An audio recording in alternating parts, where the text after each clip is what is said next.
Congressman Peter King, the Republican chair of the House Homeland Security Committee, is calling for hearings on the radicalization of Muslim Americans.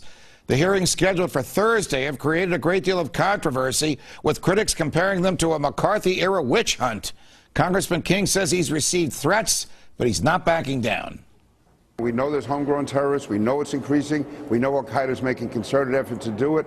And to me, it's absolutely insane that this type of opposition is developing for hearings, which I believe are absolutely essential. Which he believes are absolutely essential. Here to debate, Dr. Zuhdi Jasser, founder and president of the American Islamic Forum for Democracy. Dr. Jasser will be testifying at the hearings. And Jacob Hornberger, founder and president of the Future of Freedom Foundation. Gentlemen, welcome to the Glenn Beck program. Dr. Jasser, to you first. You obviously have conferred with Congressman King's staff. You believe in these hearings. You're one of the leadoff witnesses. What are you going to say, and why are you going to say it?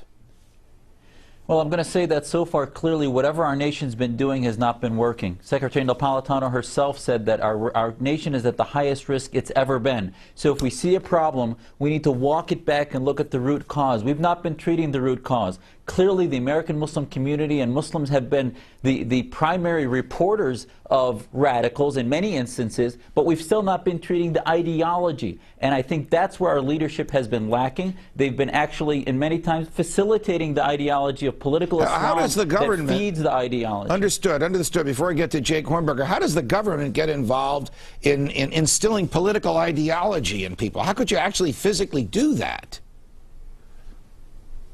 Zuhdi, how could you do it? Oh, I'm sorry.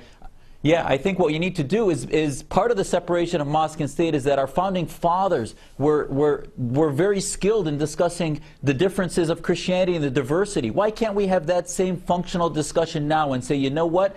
Spiritual Islam, moderate Islam is our friend. We want to lift up, give a platform to reformist Muslims. But the Muslims that are part of a global movement of the Brotherhood or Islamism are actually part of the problem, and we need to separate that, help get Islam through a reform and enlightenment so that that fuel for radicalization is no longer there. Okay, Jacob Hornberger, there's obviously nothing wrong with a discussion. I mean, debate is good. I mean, that actually enhances our knowledge of things that we don't understand. But question for you, does the government have any business? This is the Congress of the United States that has subpoena power and is going to put people under oath to compel people to come before it and explain their political, religious, value, and ideological views to members of Congress.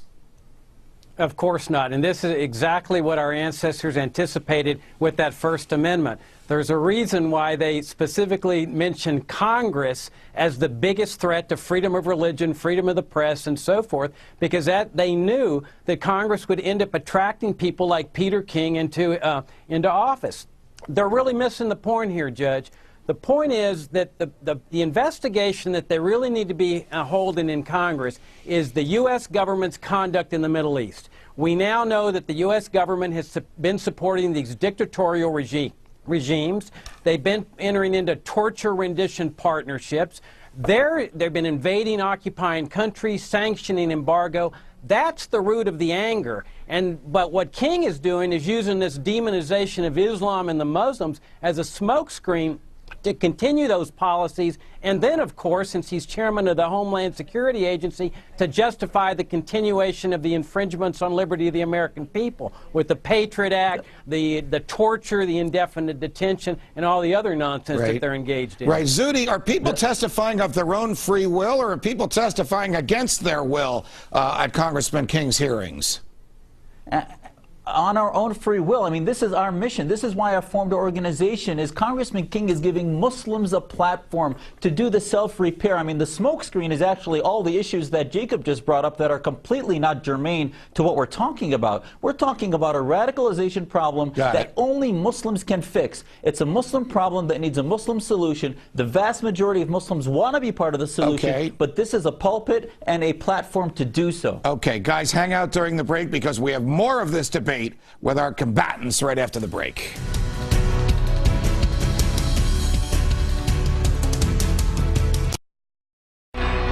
We're back with Dr. Zuhdi Jasser of the American Islamic Forum for Democracy and Jacob Hornberger of the Future of Freedom Foundation. Jake, the problem really is a lot bigger than Congressman King would like to acknowledge, isn't it? Shouldn't he be looking into more things than simply what Dr. Jasser has suggested?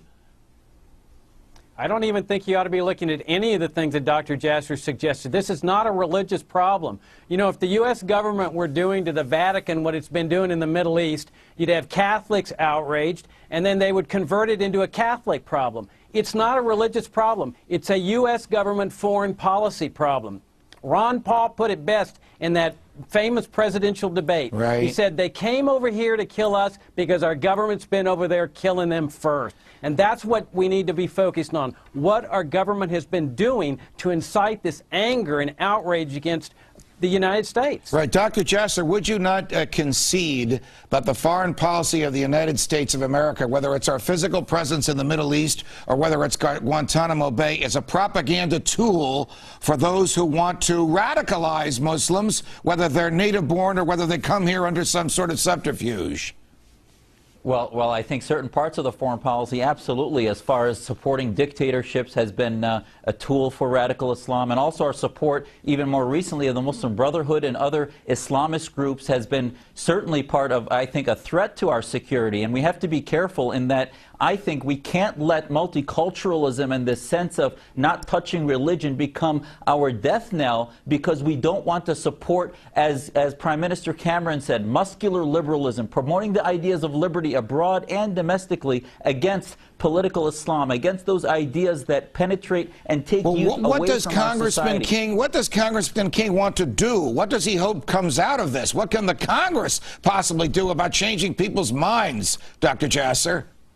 Well, Judge, one of the things I'm sitting listening to you that concerns me is Congressman King, all the members of this committee are us. They're our government. Our nation has a huge problem. We can't even have a discussion because people get labeled as Islamophobes or McCarthyist. What I believe he's trying to do is give us as Muslims a platform to say, you know what, the best way to peel away radical or ideas that Muslims are bad is to let Muslims lead the charge. Got it. Jake, we got about 30 seconds left. What's the worst that can come out of this? The demonization of an entire people of a religious faith. It's telling that the Japanese Americans are coming out against this type of thing. They know what it's like. They know the feeling of this type of demonization. Got it. Dr. Zuhdi Jasser, Jacob Hornberger, thanks very much for joining us. My final thoughts next. When times are tough and the government is confronted with a profound conflict of individual freedom versus the power of the state, can it simply ignore the Constitution? Tonight, freedom, the Constitution, and you. When we were colonists of the King of England, our economy here was actually doing quite well. Many of the most successful business entrepreneurs here actually came here in order to start businesses free from the regulations and taxes that had been imposed upon them in Great Britain. Soon the king and his ministers realized how well our forefathers were doing here, so they persuaded Parliament to begin to tax the colonists and to regulate them. Many industries here were sending tax dollars there, and eventually the ministers in England were telling businessmen here in the colonies how and with whom to do business. Everyone remembers the battle cry that the pamphleteers and editorial writers of the day used so effectively. Taxation without representation is tyranny. So we fought a revolution. We won the revolution. We wrote a constitution. And in it, the framers wrote safeguards to assure that the new government here would not do to Americans what the British king and the Parliament had done to the colonists. British soldiers had been authorized to write their own search warrants, for example. So the framers prohibited that in the Fourth Amendment to the Constitution, which states that only judges can issue search warrants, and they may only do so when the government presents evidence of crime. Well, that hasn't worked out because the Patriot Act lets federal agents write their own search warrants.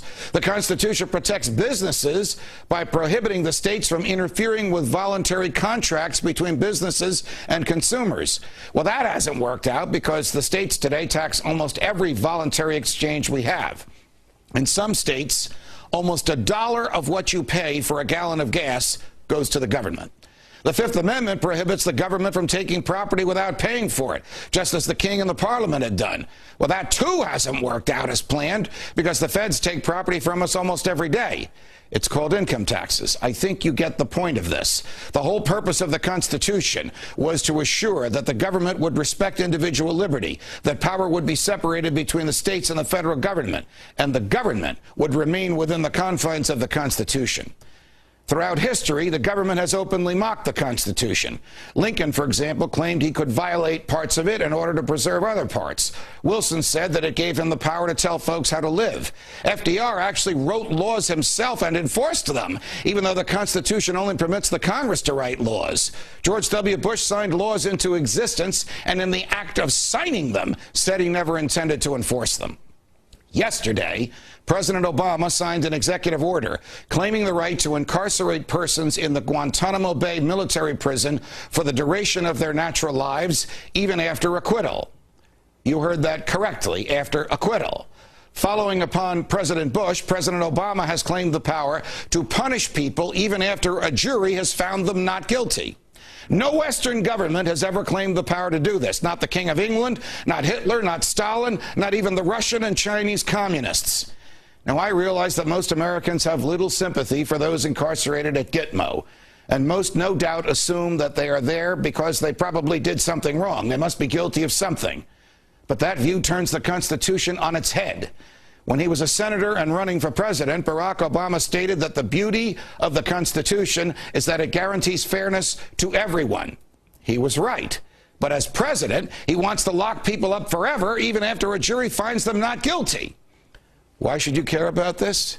Because if the government gets away with it by demonizing these prisoners and making it the popular thing to happen, it could happen to you. Thank you for watching. Tomorrow on Freedom Watch, I will speak with Congresswoman Michelle Bachmann. That's 8 o'clock Eastern on the Fox Business Network. Tonight on Freedom Watch, 8 o'clock Eastern, Congressman Louis Gohmert. Are any Republicans willing to say to the president, stop the borrowing? From New York, defending freedom. So long, America.